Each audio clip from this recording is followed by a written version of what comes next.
Hello students, DBDയുടെ vocational theory ക്ലാസ്സിലേക്ക് എല്ലാവർക്കും സ്വാഗതം. നമ്മൾ കഴിഞ്ഞ ക്ലാസ്സിൽ ഫണ്ടമെന്റൽസ് ഓഫ് ഡാറ്റാബേസ് സിസ്റ്റംസ് ആണ് പഠിച്ചുകൊണ്ടിരുന്നത്. ഇന്ന് അതിൻ്റെ തുടർച്ചയാണ് പഠിക്കാൻ പോകുന്നത്. കഴിഞ്ഞ ക്ലാസ്സിൽ എന്തൊക്കെയാണ് പഠിച്ചത് എന്നുള്ളത് നമുക്കൊന്ന് റിവൈസ് ചെയ്ത് നോക്കാം.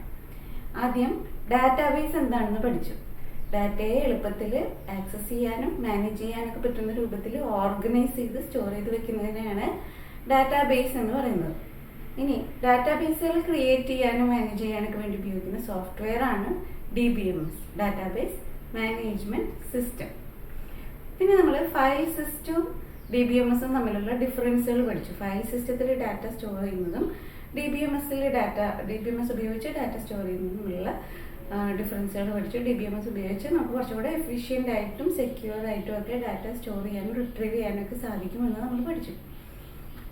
പിന്നെ റിലേഷണൽ ഡാറ്റാബേസ് എന്താണെന്ന് പഠിച്ചു. റിലേഷണൽ ഡാറ്റാബേസ് എന്നാൽ ടേബിളുകളുടെ രൂപത്തിൽ റോസും കോളംസും ഒക്കെ ആയി ഡാറ്റയെ ഓർഗനൈസ് ചെയ്ത് സ്റ്റോർ ചെയ്ത് വെക്കുന്ന ഡാറ്റാബേസ് ആണ് റിലേഷണൽ ഡാറ്റാബേസ്. പിന്നെ DBMSന്റെ ആർക്കിടെക്ചർ പഠിച്ചു. നമ്മൾ പഠിച്ചത് 3 ടയർ ആർക്കിടെക്ചർ ആണ്. അതിൽ 3 ലെവലുകൾ ഉണ്ടെന്ന് പഠിച്ചു. External level, logical level, internal level, ഇങ്ങനെ 3 ലെവലുകളും നമ്മൾ പഠിച്ചു. പിന്നെ നമ്മൾ പഠിച്ചത് ഡാറ്റ എബ്സ്ട്രാക്ഷൻ, അതായത് DBMSൽ യൂസേഴ്സിന് അവർക്ക് ഏറ്റവും എസെൻഷ്യൽ ആയിട്ടുള്ള ഇൻഫർമേഷൻ മാത്രമേ വ്യൂ ചെയ്യാൻ പറ്റുള്ളൂ. മറ്റ് ബാക്ക്ഗ്രൗണ്ട് ഡീറ്റെയിൽസ് എല്ലാം അവരിൽ നിന്നും ഹിഡൻ ആണ്. ഈ ഒരു ഫീച്ചറിനെ പറയുന്ന പേരാണ് ഡാറ്റ എബ്സ്ട്രാക്ഷൻ. പിന്നെ ഡാറ്റ ഇൻഡിപെൻഡൻസ് പഠിച്ചു. അതായത് 3 ടയർ ആർക്കിടെക്ചറിലുള്ള ലെവലുകൾ, 3 ലെവലുകളുണ്ട്. അതിൽ ഓരോ ലെവലും അതിൻ്റെ ഹയർ ലെവൽസിൽ നിന്നും ഇൻഡിപെൻഡൻ്റ് ആണെന്നുള്ളതാണ് ഡാറ്റ ഇൻഡിപെൻഡൻസ്. ഇനി നമ്മൾ DBMSന്റെ അഡ്വാൻറ്റേജസ് ആണ് പഠിച്ചത്. ഇന്നത്തെ ക്ലാസ്സിൽ നമ്മൾ റിലേഷണൽ ഡാറ്റാബേസ് മാനേജ്മെന്റ് സിസ്റ്റം RDBMSനെ കുറിച്ച് കൂടുതലായിട്ട് പഠിക്കാൻ പോവുകയാണ്. അപ്പോൾ ഏറ്റവും ആദ്യം RDBMSമായി റിലേറ്റ് ചെയ്തിട്ടുള്ള കുറച്ച് ടേംസ് നമുക്ക് പഠിക്കാനുണ്ട്. റിലേഷൻ എന്ന് പറഞ്ഞാൽ relation is a table with columns and rows. ടേബിൾസിനെയാണ് റിലേഷൻ എന്ന് പറയുന്നത്. RDBMSൽ ടേബിൾസിന്റെ രൂപത്തിൽ ഡാറ്റയെ കോളംസും റോസും ഒക്കെ ഓർഗനൈസ് ചെയ്തിട്ടാണ് സ്റ്റോർ ചെയ്യുന്നത് എന്ന് നമ്മൾ പഠിച്ചു. അങ്ങനത്തെ ടേബിൾസിനെയാണ് റിലേഷൻ എന്ന് RDBMSൽ പറയുന്നത്. ഈ ഒരു എക്സാമ്പിൾ നോക്കാം. ഇതൊരു ടേബിളാണ്. ഈ ടേബിളിൽ കുറേ സ്റ്റുഡൻസിന്റെ ഡീറ്റെയിൽസ് സ്റ്റോർ ചെയ്തിട്ടുണ്ട്. ടേബിളിന്റെ പേര് സ്റ്റുഡന്റ് ഡാറ്റ. ഇങ്ങനെ ഒരു ടേബിളിനെ റിലേഷൻ എന്നാണ് പറയാം. അപ്പോൾ ഇത് സ്റ്റുഡൻസിന്റെ ഡീറ്റെയിൽസ് സ്റ്റോർ ചെയ്ത് വെച്ചിട്ടുള്ള ഒരു റിലേഷൻ ആണ്. ഈ റിലേഷന്റെ പേര് സ്റ്റുഡന്റ് ഡാറ്റ. ഇനി ഈ ടേബിൾസിനകത്തുള്ള കോളംസ്, ഓരോ കോളവും ആട്രിബ്യൂട്ട് ആണ്. ആട്രിബ്യൂട്ട് എന്നാൽ columns of table is known as attribute. ഓരോ റിലേഷനിലും കുറേ ആട്രിബ്യൂട്ട്സ്, കുറേ കോളംസ് ഉണ്ടായിരിക്കും. ഈ എക്സാമ്പിളിൽ ഉള്ള ആട്രിബ്യൂട്ട്സ് ഏതൊക്കെയാണ്? അഡ്മിഷൻ നമ്പർ ഒരു ആട്രിബ്യൂട്ടാണ്. നെയിം, ഏജ്, ക്ലാസ്, ഡിവിഷൻ, ഇങ്ങനെ 5 ആട്രിബ്യൂട്ട്സ് ഈ റിലേഷൻ ഉണ്ട്. ഇനി പഠിക്കാനുള്ളത് ട്യൂപ്പിൾസ്. ട്യൂപ്പിൾസ് എന്നാൽ ടേബിളിലെ റോസിനെയാണ് ട്യൂപ്പിൾസ് എന്ന് പറയുന്നത്. കോളംസിനെ ആട്രിബ്യൂട്ട്സ് എന്ന് പറയുമെന്ന് പഠിച്ചു. റോസിനെ ട്യൂപ്പിൾസ് എന്ന് പറയും. Rows in a table are called tuples. ഈ ഒരു റിലേഷനിൽ ഏറ്റവും മുകളിൽ എഴുതിയിട്ടുള്ള ആട്രിബ്യൂട്ട്സിന്റെ പേര് നമ്മൾ ഒരു ട്യൂപ്പിളായിട്ട് കൺസിഡർ ചെയ്യില്ല. ഡാറ്റ ഇൻസേർട്ട് ചെയ്തിട്ടുള്ള റോസ് ആണ് ട്യൂപ്പിൾസ് ആയിട്ട് കൺസിഡർ ചെയ്യുന്നത്. അപ്പോൾ ഇതിലെ ട്യൂപ്പിൾസ് ഏതൊക്കെയാണ്? 1101, Alex, 14, 9A എന്ന് എഴുതിയിട്ടുള്ളത് ഒരു ട്യൂപ്പിളാണ്. അതിനിടയിൽ എഴുതിയിട്ടുള്ള അടുത്ത റോ 1102, മേരി, 15, 10A എന്നുള്ളത് അടുത്ത ട്യൂപ്പിൾ. ഇങ്ങനെ 4 ട്യൂപ്പിൾസ് ഈ റിലേഷനിലുണ്ട്. ഇനി ഒരു ആട്രിബ്യൂട്ടിന്റെ ഡൊമെയിൻ എന്ന് പറഞ്ഞാൽ A set of atomic values that an attribute can take. ഒരു ആട്രിബ്യൂട്ടിന് വരാവുന്ന വാല്യൂസിന്റെ സെറ്റിനെയാണ് ഡൊമെയിൻ എന്ന് പറയുന്നത്. ഈ ഒരു എക്സാമ്പിളിൽ അഡ്മിഷൻ നമ്പർ കൺസിഡർ ചെയ്യാം. അഡ്മിഷൻ നമ്പർ എന്ന ആട്രിബ്യൂട്ടിന്റെ അടിയിൽ വരുന്ന വാല്യൂസ് നോക്കുക.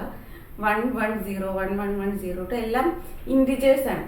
അപ്പോൾ അഡ്മിഷൻ നമ്പർ എന്ന ആട്രിബ്യൂട്ടിന് വരുന്ന വാല്യൂസ് എല്ലാം ഇൻഡിജേഴ്സ് ആണ്. അപ്പോൾ ആ ആട്രിബ്യൂട്ടിന്റെ ഡൊമെയിൻ എന്ന് പറയുന്നത് സെറ്റ് ഓഫ് ഓൾ ഇൻഡിജേഴ്സ് ആണ്. ഇൻഡിജേഴ്സിന്റെ സെറ്റിൽ നിന്നുള്ള വാല്യൂസ് ആണ് ആ ഡൊമെയിനിൽ, ആ ആട്രിബ്യൂട്ടിൽ വരുന്ന വാല്യൂസ്. അപ്പോൾ ആ ആട്രിബ്യൂട്ടിന്റെ ഡൊമെയിൻ എന്ന് പറയുന്നത് സെറ്റ് ഓഫ് ഓൾ ഇൻഡിജേഴ്സ്. അതുപോലെ അടുത്ത ആട്രിബ്യൂട്ടാണ് നെയിം. ഇതിനിടയിൽ വരുന്നത് എന്താ? ക്യാരക്ടേഴ്സ്, കുറെ ക്യാരക്ടേഴ്സ് കൂട്ടി എഴുതിയതാണ് അല്ലെ. അങ്ങനെ ക്യാരക്ടേഴ്സ് കൂട്ടി എഴുതുന്നതിനെ സ്ട്രിങ്സ് എന്നാണ് പറയുക. അപ്പോൾ ഈ നെയിം എന്ന് പറയുന്ന ആട്രിബ്യൂട്ടിന്റെ അടിയിൽ വരുന്ന വാല്യൂസ് എല്ലാം സ്ട്രിങ്സ് ആണ്. അതുകൊണ്ട് തന്നെ ആ നെയിം എന്ന ആട്രിബ്യൂട്ടിന്റെ domain set of all strings ആണ്. അപ്പോൾ ഒരു ആട്രിബ്യൂട്ടിന് വരാവുന്ന വാല്യൂസിന്റെ സെറ്റിനെയാണ് ഡൊമെയിൻ എന്ന് പറയുന്നത്. ഇനി റിലേഷണൽ സ്കീമ. റിലേഷൻ എന്ന് പറഞ്ഞാൽ ടേബിൾ ആണെന്ന് നമ്മൾ പഠിച്ചു. സ്കീമ കൊണ്ട് ഉദ്ദേശിക്കുന്നത് സ്ട്രക്ചർ എന്നാണ്. ഇപ്പൊ റിലേഷണൽ സ്കീമ എന്ന് പറഞ്ഞാൽ ആ ടേബിളിന്റെ structure, the design of one table containing the name of the table, that is the name of the relation, and the names of all columns or attributes. അപ്പോൾ ഒരു ടേബിളിന്റെ ഡിസൈനിനെയാണ് റിലേഷണൽ സ്കീമ എന്ന് പറയുന്നത്. അപ്പോൾ ആ ഡിസൈൻ എങ്ങനെ വേർഡ്സിൽ എഴുതുകയാണെങ്കിൽ നമ്മൾ ആ ടേബിളിന്റെ പേരും ആ ടേബിളിന്റെ ആട്രിബ്യൂട്ട്സിന്റെ പേരും കൂടെ എഴുതി കഴിഞ്ഞാൽ അതിനെ റിലേഷണൽ സ്കീമ എന്ന് പറയും. ഈ ഒരു എക്സാമ്പിളിൽ ഈ റിലേഷണൽ സ്കീമ എങ്ങനെയാണ് എഴുതുക? സ്റ്റുഡന്റ് ഡാറ്റ, ആ ടേബിളിന്റെ അല്ലെങ്കിൽ ഈ റിലേഷന്റെ പേര് സ്റ്റുഡന്റ് ഡാറ്റ, ബ്രാക്കറ്റിൽ ഈ റിലേഷന്റെ attributes admission number, name, age, class, division. ഇതാണ് ഈ റിലേഷന്റെ റിലേഷണൽ സ്കീമ. ഇനി ഒരു റിലേഷന്റെ ഡിഗ്രി എന്ന് പറഞ്ഞാൽ നമ്പർ ഓഫ് ആട്രിബ്യൂട്ട്സ് ആണ് ഡിഗ്രി, നമ്പർ ഓഫ് കോളംസ്. ഈ റിലേഷന്റെ ഡിഗ്രി എത്രയാണ്? ആ കോളംസ് കൗണ്ട് ചെയ്ത് നോക്കാം. അഡ്മിഷൻ നമ്പർ ഫസ്റ്റ് ആട്രിബ്യൂട്ട് ആണ്. 2, 3, 4, 5. അങ്ങനെ എത്ര ആട്രിബ്യൂട്ട്സ് ഉണ്ട്? 5 ആട്രിബ്യൂട്ട്സ് ഉണ്ട്. അപ്പോൾ ഈ റിലേഷന്റെ ഡിഗ്രി ഈക്വൽ ടു 5. ഇനി നമ്പർ ഓഫ് റോസിനെ നമ്മൾ കാർഡിനാലിറ്റി എന്ന് പറയും. നമ്പർ ഓഫ് കോളംസിനെ ഡിഗ്രി എന്ന് പറയും. നമ്പർ ഓഫ് റോസിനെ കാർഡിനാലിറ്റി എന്നാണ് പറയുക. Number of rows or tuples in A relation is known as cardinality. നേരത്തെ ഈ എക്സാമ്പിളിൽ എത്ര ട്യൂപ്പിൾസ് ഉണ്ട്? 1, 2, 3, 4. അങ്ങനെ 4 ട്യൂപ്പിൾസ് ഉണ്ട്. അതുകൊണ്ട് കാർഡിനാലിറ്റി ഈക്വൽ ടു 4. ഇനി പ്രോപ്പർട്ടീസ് ഓഫ് റിലേഷൻസ്. നമ്മളിപ്പോൾ കുറച്ച് ടേംസ് പഠിച്ചു. റിലേഷൻ എന്താണെന്ന് പഠിച്ചു. ഡിഗ്രി, കാർഡിനാലിറ്റി, ആട്രിബ്യൂട്ട്, ട്യൂപ്പിൾ, അങ്ങനെ കുറെ ടേംസ് പഠിച്ചു. ഇനി ഒരു റിലേഷൻ, ഒരു ടേബിളിന് ഉണ്ടായിരിക്കേണ്ട കുറെ പ്രോപ്പർട്ടീസ് ആണ് പഠിക്കാൻ പോകുന്നത്. Relation name is distinct from all other relations. ഒരു റിലേഷന്റെ പേര് എപ്പോഴും യൂണീക്ക് ആയിരിക്കും. ബാക്കി ആ സെയിം പേരുള്ള ടേബിൾസ് വേറെ ഡാറ്റാബേസിനകത്ത് ഉണ്ടായിരിക്കില്ല. അപ്പോൾ ഒരു റിലേഷന്റെ നെയിം മറ്റു റിലേഷൻസിൽ നിന്നും ഡിസ്റ്റിങ്ക്ട് ആയിരിക്കണം.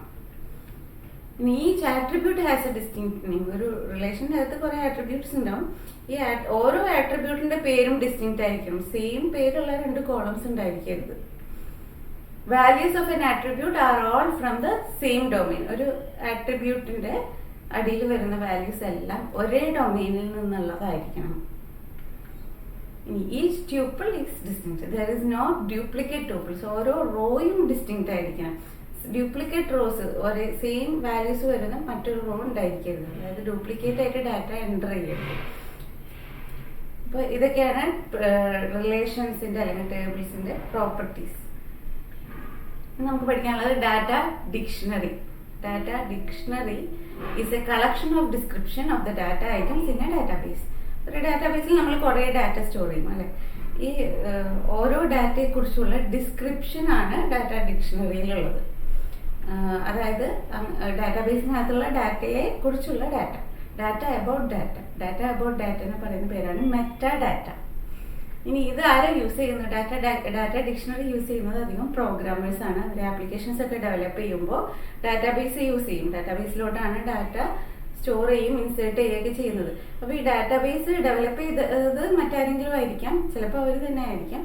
മറ്റാരെങ്കിലും ആണ് ഡെവലപ്പ് ചെയ്തതെന്നുണ്ടെങ്കിൽ അതിൽ ഓരോ കോളംസും എന്താണ്, ഓരോ ടേബിൾസും എന്താണ്, അതിൽ വരുന്ന ഓരോ ആട്രിബ്യൂട്ട്സും എന്താണെന്നൊക്കെ ഉള്ളത് ഡീറ്റെയിൽ ആയിട്ട് സ്റ്റോർ ചെയ്ത് വെച്ചിട്ടുള്ളതാണ് ഡാറ്റ ഡിക്ഷണറി. അപ്പോൾ ഡാറ്റ ഡിക്ഷണറി റെഫർ ചെയ്ത് കഴിഞ്ഞാൽ അവർക്ക് പ്രോഗ്രാമേഴ്സിന് അത് ഉപകാരപ്പെടും. ഇപ്പോൾ പ്രോഗ്രാമേഴ്സാണ് ഡാറ്റ ഡിക്ഷണറി അധികം ഉപയോഗിക്കുന്നത്. ഇതൊരു ഡാറ്റ ഡിക്ഷണറിയുടെ എക്സാമ്പിളാണ്. അതായത് ഇതില് ഒരു ടേബിളിന്റെ അകത്തുള്ള ആട്രിബ്യൂട്ട്സിന്റെ ഡിസ്ക്രിപ്ഷൻ ആണ് ഈ ടേബിളിൽ സ്റ്റോർ ചെയ്തിട്ടുള്ളത്, ഈ ഡാറ്റ ഡിക്ഷണറിയിൽ സ്റ്റോർ ചെയ്തിട്ടുള്ളത്. അതായത് ഒരു ടേബിളിൽ വരുന്ന ഓരോ ആട്രിബ്യൂട്ട്, ഓരോ ഫീൽഡിനെ കുറിച്ചുള്ള ഡിസ്ക്രിപ്ഷൻ. അപ്പോൾ ആ ഫീൽഡിന്റെ പേര്, ഫീൽഡ് നെയിം ആദ്യം എഴുതിയിട്ടുണ്ട്. ഇനി ആ ഫീൽഡിന്റെ ഡാറ്റ ടൈപ്പ്, ആ ഫീൽഡിൽ വരുന്ന ഡാറ്റ എന്ത് ടൈപ്പ് ഡാറ്റയാണ് ആ ഫീൽഡിന്റെ ആട്രിബ്യൂട്ടിന്റെ അടിയിൽ വാല്യൂസ് ആയിട്ട് വരുന്നത്. പിന്നെ അതിന്റെ ഫോർമാറ്റ്, എന്ത് ഫോർമാറ്റിലാണ് ആ ഡാറ്റ സ്റ്റോർ ചെയ്യുന്നത്, അതിന്റെ ഫീൽഡ് സൈസ്, ഡിസ്ക്രിപ്ഷൻ, എന്താണ് ആ ഫീൽഡ് എന്നുള്ളതിനെ കുറിച്ചൊരു ഡിസ്ക്രിപ്ഷൻ, പിന്നെ എക്സാമ്പിൾ. ഇത്രയും കാര്യങ്ങളാണ് ഡാറ്റ ഡിക്ഷണറിയിൽ സേവ് ചെയ്ത് വെക്കുന്നത്. ഈ ഒരു ഇതിൽ ഫസ്റ്റത്തെ ഒരു റോ വായിച്ച് നോക്കാം. ഫസ്റ്റത്തെ ഫീൽഡ് നെയിം, ലൈസൻസ് ഐ ഡി. ഇനി ആ ലൈസൻസ് ഐ ഡി എന്ന് പറയുന്ന ആട്രിബ്യൂട്ടിന്റെ അടിയിൽ വരുന്ന വാല്യൂസ് ഇൻഡിജേഴ്സ് ആയിരിക്കും. അതുകൊണ്ടാണ് ഡാറ്റ ടൈപ്പ് ഇൻഡിജർ എന്ന് എഴുതിയിട്ടുള്ളത്. ഇനി അതിന്റെ ഫോർമാറ്റ് NNN എന്ന് എഴുതിയിട്ടുണ്ട്. അതായത് 6 അക്കങ്ങളാണ് ഈ ലൈസൻസ് ഐ ഡിയിൽ വരുന്നത്. ഇനി അതിന്റെ ഫീൽഡ് സൈസ് 6 ആണ്. അതിനെക്കുറിച്ചുള്ള ഡിസ്ക്രിപ്ഷൻ എഴുതിയിട്ടുണ്ട്. ഒരു യൂണീക്ക് നമ്പറാണ്, ഡ്രൈവേഴ്സിന് കൊടുക്കുന്ന ഒരു യൂണീക്ക് ഐഡന്റിഫിക്കേഷൻ നമ്പറാണ് ലൈസൻസ് ഐ ഡി. ഇനി അതിന്റെ ഒരു എക്സാമ്പിളും എഴുതിയിട്ടുണ്ട്. ഇങ്ങനെ ഓരോ ആട്രിബ്യൂട്ടിനെ കുറിച്ചുള്ള ഡിസ്ക്രിപ്ഷൻ ഡാറ്റ ഡിക്ഷണറിയിൽ സ്റ്റോർ ചെയ്ത് വെക്കും. ഇനി ഡാറ്റാബേസ് പല ടൈപ്പ് യൂസേഴ്സ് യൂസ് ചെയ്യുന്നുണ്ട് അല്ലെ. ജനറലി നമുക്ക് ഈ യൂസേഴ്സിനെ 3 ആയിട്ട് കാറ്റഗറൈസ് ചെയ്യാനായിട്ട് പറ്റും. 3 ടൈപ്പ് യൂസേഴ്സ് ആണ് ഡാറ്റാബേസ് യൂസ് ചെയ്യുന്നത്. അപ്പൊ ഏറ്റവും ആദ്യത്തെ ടൈപ്പ് നേവ് യൂസേഴ്സ്. നേവ് യൂസേഴ്സ് എന്ന് പറഞ്ഞാൽ these are the users who are using the existing application to interact with the database. അതായത് അവര് ഡാറ്റാബേസ് ഒരു ആപ്ലിക്കേഷൻ ഉപയോഗിച്ചുകൊണ്ടാണ് ഡാറ്റാബേസ് ആയിട്ട് ഇന്ററാക്ട് ചെയ്യുന്നത്. അതായത് സാധാരണ നമ്മൾ ആപ്ലിക്കേഷൻസും ഓൺലൈൻ സോഫ്റ്റ്വെയർസും ഓൺലൈൻ വെബ്സൈറ്റ്സും ഒക്കെ ഉപയോഗിക്കുന്ന ആളുകൾ ഇതിന്റെ ബാക്ക് എൻഡിൽ നടക്കുന്ന ഡീറ്റെയിൽസ് അവർ ബോധേഡ് അല്ല. ബാക്ക് എൻഡിൽ ഡാറ്റ സ്റ്റോർ ചെയ്തിരിക്കുന്നതിനെ കുറിച്ചോ അല്ലെങ്കിൽ ഡാറ്റാബേസിലേക്ക് അവർക്ക് ഡയറക്റ്റ് ആക്സസ് ഒന്നുമില്ല. അവർ ഈ ആപ്ലിക്കേഷൻ വഴി മാത്രമേ ഈ ഡാറ്റാബേസിലേക്ക് ഇന്ററാക്ട് ചെയ്യുന്നുള്ളൂ. അത്തരം യൂസേഴ്സ് ആണ് നേവ് യൂസേഴ്സ്. ഇപ്പോൾ ഉദാഹരണത്തിന് ഒരു online ticket booking system use ചെയ്യുന്ന യൂസേഴ്സ്, അവർ ടിക്കറ്റ് ബുക്ക് ചെയ്യാൻ വേണ്ടിയിട്ട് online ticket booking system use ചെയ്യുന്നു. അതിൽ അവർക്ക് കുറച്ച് ഡാറ്റയൊക്കെ കിട്ടും. അതുപോലെ അവർ ടിക്കറ്റ് ബുക്ക് ചെയ്ത് കഴിയുമ്പോൾ അവരുടെ ഡാറ്റ അതിൽ അപ്ഡേറ്റ് ആവും. പക്ഷേ ഡയറക്റ്റ് ആയിട്ട് ആ ടിക്കറ്റ് ബുക്കിംഗ് സിസ്റ്റത്തിന്റെ ഡാറ്റാബേസ് അവർക്ക് ആക്സസ് ചെയ്യാനായിട്ട് പറ്റില്ല. അപ്പൊ അത്തരം യൂസേഴ്സിനെ നേവ് യൂസേഴ്സ് എന്നാണ് പറയുക. ഇനി ആപ്ലിക്കേഷൻ പ്രോഗ്രാമേഴ്സ്, ആപ്ലിക്കേഷൻസ് ഒക്കെ ഡെവലപ്പ് ചെയ്യുന്ന ആൾക്കാർ, അവര് ഡാറ്റാബേസുമായിട്ട് ഇന്ററാക്ട് ചെയ്യുന്നത് ക്വയറീസ് ഉപയോഗിച്ചിട്ടാണ്. ക്വയറീസിൽ ഉപയോഗിച്ച് ഡാറ്റ അപ്ഡേറ്റ് ചെയ്യാനും ഇൻസേർട്ട് ചെയ്യാനും ഡിലീറ്റ് ചെയ്യാനൊക്കെ ഉള്ള ക്വയറീസ് ടൈപ്പ് ചെയ്തിട്ടാണ് ആപ്ലിക്കേഷൻ പ്രോഗ്രാമേഴ്സ് ഡാറ്റാബേസുമായിട്ട് ഇന്ററാക്ട് ചെയ്യുന്നത്. ഉദാഹരണത്തിന് ഇപ്പോൾ നമ്മൾ നേരത്തെ ടിക്കറ്റ് ബുക്കിംഗ് സിസ്റ്റത്തിന്റെ കാര്യം പറഞ്ഞു. ടിക്കറ്റ് ബുക്കിംഗ് സിസ്റ്റം ഡെവലപ്പ് ചെയ്യുന്ന ആപ്ലിക്കേഷൻ പ്രോഗ്രാമേഴ്സ് ഉണ്ട്. അവർ സെക്കൻഡ് കാറ്റഗറി ഓഫ് യൂസേഴ്സ് ആണ്. ഇനി അടുത്ത കാറ്റഗറി ഓഫ് യൂസേഴ്സ് ആണ് സോഫിസ്റ്റിക്കേറ്റഡ് യൂസേഴ്സ്. അവരാണ് ഡാറ്റാബേസ് ഡെവലപ്പ് ചെയ്യുന്ന ആളുകൾ. They are database developers. They interact with the system without any application programs. അവർ ഡയറക്റ്റ് ആയിട്ടാണ് ഡാറ്റാബേസുമായിട്ട് ഇന്ററാക്ട് ചെയ്യുന്നത്. അവർ ഡാറ്റാബേസ് ക്രിയേറ്റ് ചെയ്ത് മെയിൻറ്റെയിൻ ചെയ്ത് കൊണ്ടുപോകുന്ന ആളുകളാണ് സോഫിസ്റ്റിക്കേറ്റഡ് യൂസേഴ്സ്. അപ്പൊ അങ്ങനെ 3 ടൈപ്പ് യൂസേഴ്സ് ഉണ്ട്: naive users, application programmers, sophisticated users. ഇനി ഡാറ്റാബേസ് അഡ്മിനിസ്ട്രേറ്റർ. ഡാറ്റാബേസ് അഡ്മിനിസ്ട്രേറ്റർ അല്ലെങ്കിൽ DBA is a person who has central control over the database. ഒരു ഡാറ്റാബേസിന്റെ ഫുൾ കൺട്രോൾ ഉള്ള വ്യക്തിയാണ് database administrator. Database administrator has control of both the data and programs that access the data. ഇനി എന്തൊക്കെയാണ് ഈ DBA database administrator ചെയ്യേണ്ട കാര്യങ്ങൾ? Database അഡ്മിനിസ്ട്രേറ്ററിന്റെ functions എന്ന് പറയുന്നത് സ്കീമ ഡെഫിനിഷൻ, അതായത് ഈ ടേബിളില് ഈ ഡാറ്റാബേസിൽ ഏതൊക്കെ ടേബിളുകളുണ്ട് ആ ടേബിളിന്റെ സ്ട്രക്ചറുകളൊക്കെ ഡിഫൈൻ ചെയ്യുന്നത് ഡാറ്റാബേസ് അഡ്മിനിസ്ട്രേറ്റർ ആണ്. അതുപോലെ ഇത് മോഡിഫൈ ചെയ്യും, മോഡിഫിക്കേഷൻ. ഇനി granting of authorization for data access. ആർക്കൊക്കെ എന്തൊക്കെ ഡാറ്റ ആക്സസ് ചെയ്യാന്നുള്ള ഓതറൈസേഷൻ കൊടുക്കുന്നത് ഡാറ്റാബേസ് അഡ്മിനിസ്ട്രേറ്റർ ആണ്. പിന്നെ റൂട്ടീൻ മെയിൻ്റനൻസ്. റൂട്ടീനായിട്ട് ഇതിൽ എററൊക്കെ ഉണ്ടെങ്കിൽ അത് കറക്റ്റ് ചെയ്ത് മെയിൻറ്റെയിൻ ചെയ്ത് കൊണ്ടുപോകുന്നത് ഡാറ്റാബേസ് അഡ്മിനിസ്ട്രേറ്റർ ആണ്. നമുക്ക് പഠിക്കാനുള്ളത് കീസ് ഇൻ RDBMS. RDBMSലുള്ള കീസ് എന്താണെന്നാണ് പഠിക്കാൻ പോകുന്നത്. A key is an attribute or a set of attributes in a relation that uniquely identifies a tuple in a relation. ഒരു ടേബിളിനകത്ത് റിലേഷനകത്ത് കുറെ റോസ് ഉണ്ടാവും അല്ലെ, കുറെ ഡാറ്റ സ്റ്റോർ ചെയ്ത് വെച്ചിട്ടുണ്ടാവും. നമുക്കിതിൽ ഏതെങ്കിലും ഒരു പ്രത്യേക ഏതെങ്കിലും ഒരു റോ എഡിറ്റ് ചെയ്യണമെങ്കിൽ അല്ലെങ്കിൽ അത് അപ്ഡേറ്റ് ചെയ്യണമെങ്കിൽ അല്ലെങ്കിൽ അത് ആക്സസ് ചെയ്യണമെങ്കിൽ അതിലെ ഡീറ്റെയിൽസ് തിരിച്ചെടുക്കണമെങ്കിൽ ആ റോ പ്രത്യേകമായിട്ട് ഐഡന്റിഫൈ ചെയ്യാനായിട്ട് ഏതെങ്കിലും ഒരു വാല്യൂ ഉപയോഗിച്ചിട്ടായിരിക്കും നമ്മൾ ഐഡന്റിഫൈ ചെയ്യുന്നത്. ഏതെങ്കിലും ഒരു ആട്രിബ്യൂട്ടിന്റെ വാല്യൂ അല്ലെങ്കിൽ സെറ്റ് ഓഫ് ആട്രിബ്യൂട്ട്സിന്റെ വാല്യൂ ഉപയോഗിച്ചിട്ടായിരിക്കും നമ്മൾ ആ പ്രത്യേകമായിട്ട് ആ ഒരു റോ ഐഡന്റിഫൈ ചെയ്യുന്നത്. അങ്ങനെ ഒരു റോനെ പ്രത്യേകമായി ഐഡന്റിഫൈ ചെയ്യാൻ ഉപയോഗിക്കാവുന്ന ഒരു ആട്രിബ്യൂട്ട് അല്ലെങ്കിൽ സെറ്റ് ഓഫ് ആട്രിബ്യൂട്ട്സിനെയാണ് കീസ് എന്ന് പറയുന്നത്.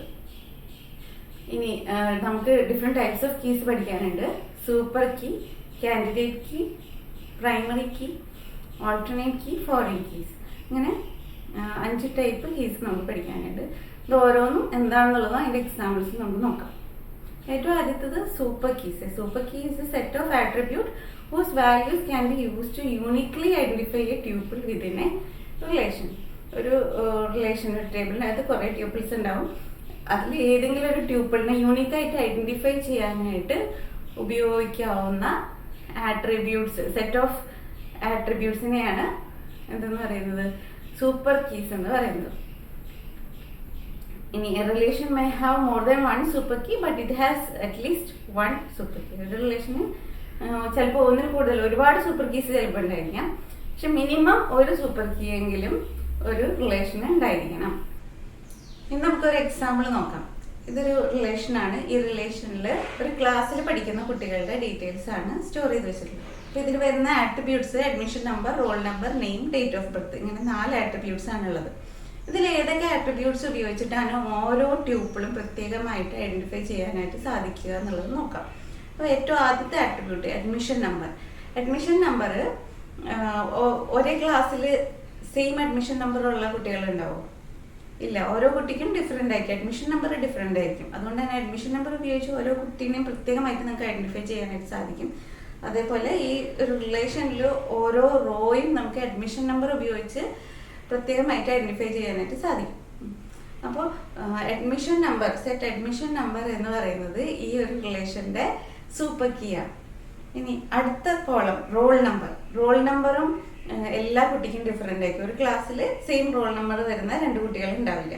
അപ്പോൾ സെറ്റ് റോൾ നമ്പർ എന്ന് പറയുന്നത് ഈ ഒരു റിലേഷന്റെ സൂപ്പർ കീ ആണ്. റോൾ നമ്പർ ഉപയോഗിച്ച് നമുക്ക് ഓരോ ട്യൂപ്പിളും പ്രത്യേകമായി ഐഡന്റിഫൈ ചെയ്യാനായിട്ട് സാധിക്കും. ഉദാഹരണത്തിന് റോൾ നമ്പർ 3യുടെ ഡേറ്റ് ഓഫ് ബർത്ത് നമുക്ക് കണ്ടുപിടിക്കണം എന്നുണ്ടെങ്കിൽ ജസ്റ്റ് ആ റോൾ നമ്പർ 3 എന്ന് പറയുന്നത് ഇതിൽ ഒരെണ്ണേ ഉണ്ടാവുള്ളൂ.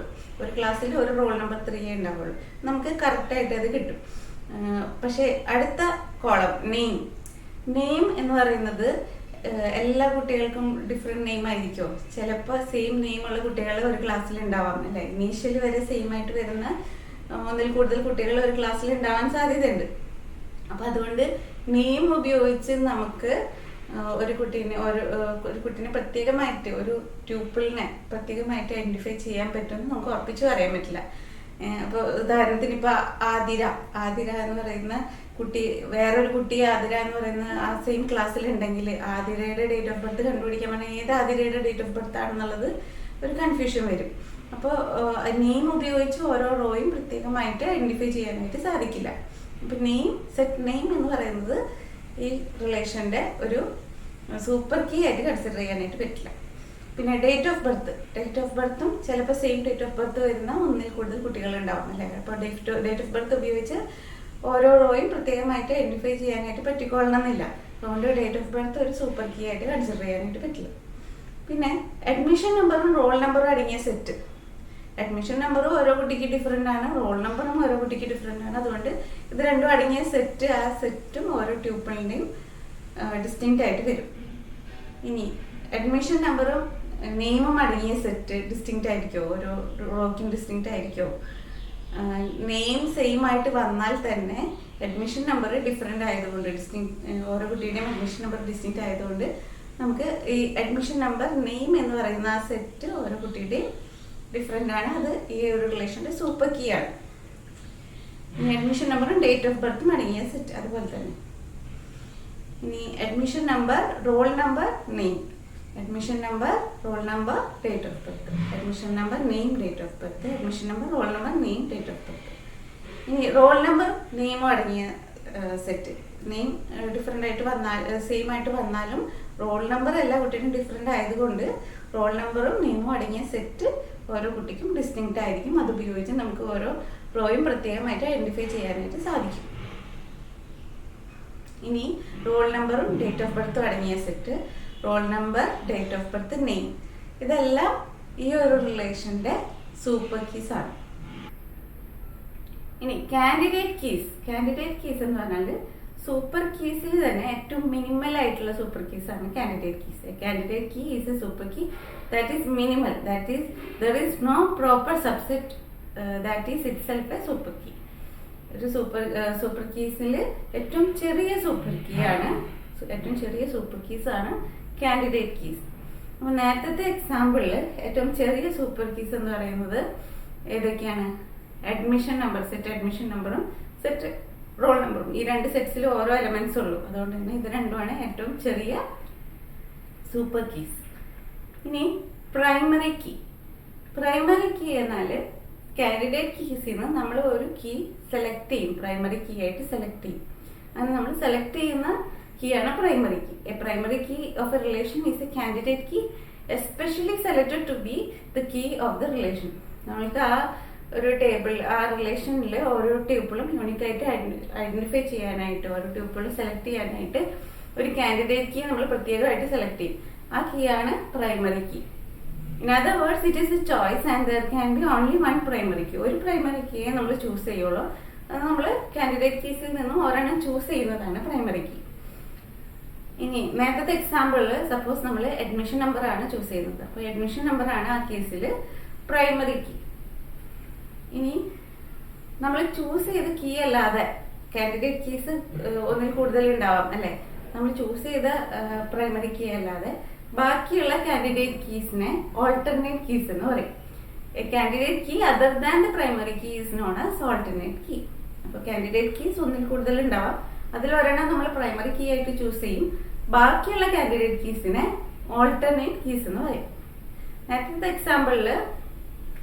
എക്സാമ്പിളിൽ നമ്മൾ സെലക്ട് ചെയ്തത് അഡ്മിഷൻ നമ്പർ ആണ്, സെറ്റ് അഡ്മിഷൻ നമ്പർ ആണ്. അപ്പോൾ ബാക്കിയുള്ള കാൻഡിഡേറ്റ് കീ ഏതാ? സെറ്റ് റോൾ നമ്പർ ആണ്. അതാണ് അതിലെ ഓൾട്ടർനേറ്റ് കീ. ഇനി പഠിക്കാനുള്ളത് ഫോറിൻ കീ എന്നാൽ the key field of one table used to establish relationship with another table is known as a foreign key. ഒരു ഡാറ്റാബേസിൽ ഒരുപാട് ടേബിൾസ് ഉണ്ടാവും. അപ്പോൾ ഈ ഒരു ടേബിളിലെ ഏതെങ്കിലും ഒരു ഫീൽഡ് മറ്റു ടേബിൾസുമായിട്ട് റിലേഷൻഷിപ്പ് സ്ഥാപിക്കാനായിട്ട് ഉപയോഗിക്കുന്നുണ്ടെങ്കിൽ അതിനെ ഫോറിൻ കീ എന്ന് പറയും. നമുക്കൊരു എക്സാമ്പിൾ നോക്കാം, അപ്പോൾ കൂടുതൽ മനസ്സിലാവും. ഇതൊരു ഓർഡേഴ്സിന്റെ ടേബിളാണ്, ഒരു കമ്പനിയിൽ കിട്ടിയിട്ടുള്ള ഓർഡേഴ്സിന്റെ ടേബിൾ. അപ്പൊ അതിൽ ഈ ഓർഡർ ID ഉണ്ട്, ഓർഡർ നമ്പർ ഉണ്ട്, പേഴ്സൺ ID ഉണ്ട്. ആരാണ് ഈ ഓർഡർ കൊടുത്തിട്ടുള്ളത് എന്നുള്ള കസ്റ്റമറിന്റെ ID ആണ് പേഴ്സൺ ID. ഇനി വേറൊരു ടേബിളിൽ ഓരോ കസ്റ്റമേഴ്സിന്റെ ഡീറ്റെയിൽസും സ്റ്റോർ ചെയ്ത് വെച്ചിട്ടുണ്ട്. അപ്പൊ അതിൽ പേഴ്സൺ ID ഉണ്ട്, ആ കസ്റ്റമറിന്റെ ലാസ്റ്റ് നെയിം, ഫസ്റ്റ് നെയിം ഉണ്ട്, ഏജ് ഉണ്ട്, ഇത്രയും കാര്യങ്ങളുണ്ട്. അപ്പൊ ആദ്യത്തെ ഓർഡറിന്റെ ടേബിൾ എടുത്ത് നോക്കിക്കഴിഞ്ഞാൽ നമുക്ക് ഓരോ ഓർഡറും ആരാണ് കൊടുത്തതെന്ന് അറിയാനായിട്ട് അവരുടെ പേഴ്സൺ ID മാത്രമേ ഉള്ളൂ. അവർ കൂടുതൽ ഡീറ്റെയിൽസ് അതിൽ ആ ടേബിളിൽ ഇല്ല. ഇനി കൂടുതൽ ഡീറ്റെയിൽസ് അറിയണമെങ്കിൽ എന്ത് ചെയ്യണം? അറിയണമെങ്കിൽ ഈ പേഴ്സൺ ID എന്ന ടേബിളിലോട്ട് നോക്കണം. അപ്പോൾ ഓരോ കസ്റ്റമറിന്റെ ഡീറ്റെയിൽസ് കൂടുതലായിട്ട് കിട്ടണമെങ്കിൽ പേഴ്സൺ ID എന്ന ടേബിളിൽ നോക്കുമ്പോൾ ആ ID ഉള്ള ആളുടെ last name, first name, age, ഇങ്ങനെ കൂടുതൽ ഡീറ്റെയിൽസ് കിട്ടും. അപ്പൊ ഈ ഒരു രണ്ട് ടേബിളുകൾ തമ്മിലുള്ള റിലേഷൻഷിപ്പ് സ്ഥാപിക്കുന്ന ഒരു കീ ഫീൽഡാണ് പേഴ്സൺ ID എന്ന ഫീൽഡ്. അത് ഈ ടേബിളിന്റെ ഒരു ഫോറിൻ കീ ആണ്. ഇനി അപ്പൊ നമ്മള് സൂപ്പർ കീസ് പഠിച്ചു, candidate keys, primary key, alternate key, foreign key. ഇനി ഒരു അസൈൻമെന്റ് ക്വസ്റ്റ്യൻ ആണ്. ഒരു ടേബിള്, ഈ ടേബിളില് കുറെ എംപ്ലോയീസിന്റെ ഡീറ്റെയിൽസ് ആണ് സ്റ്റോർ ചെയ്ത് വെച്ചിട്ടുള്ളത്. അപ്പൊ ഇതില് first column employee code, code. അടുത്തത് നെയിം, ഓരോ എംപ്ലോയീസിന്റെയും പേര്, പിന്നെ അവരുടെ ഡിപ്പാർട്ട്മെന്റ്, അവർ വർക്ക് ചെയ്യുന്ന ഡിപ്പാർട്ട്മെന്റ് ഏതാണ്, അവരുടെ ജോബ് എന്താണ്, അവരുടെ സാലറി, ഇത്രയും ഡീറ്റെയിൽസ് ആണ് ഈ റിലേഷനിൽ സ്റ്റോർ ചെയ്ത് വെച്ചിട്ടുള്ളത്. ഇനി identify the attributes of the relation employee. ഈ എംപ്ലോയി എന്ന റിലേഷന്റെ ആട്രിബ്യൂട്ട്സ് ഏതൊക്കെയാണെന്നുള്ളത് ഐഡന്റിഫൈ ചെയ്യാം. Find the degree of the above relation. ഈ റിലേഷന്റെ ഡിഗ്രി കണ്ടുപിടിക്കുക. Suggest the most suitable primary key. ഇതിൽ ഏറ്റവും സൂട്ടബിൾ ആയിട്ടുള്ള പ്രൈമറി കീ ഏതാണെന്നുള്ളത് സജസ്റ്റ് ചെയ്യുക. Find the cardinality of the above relation. റിലേഷന്റെ കാർഡിനാലിറ്റി എന്താണെന്ന് കണ്ടുപിടിക്കാം. സജസ്റ്റ് കാൻഡിഡേറ്റ് കീസ് ഏതൊക്കെയാണെന്നുള്ളത് സജസ്റ്റ് ചെയ്യാം. ഇത്രയും കാര്യങ്ങൾ ആൻസർ ചെയ്തിട്ട് നിങ്ങൾ നിങ്ങളുടെ ടീച്ചേഴ്സിന്, സ്കൂളിലെ ടീച്ചേഴ്സിന് അയച്ചു കൊടുക്കുക. ഇന്നത്തെ ക്ലാസ് ഇവിടെ അവസാനിച്ചു. Okay, thank you.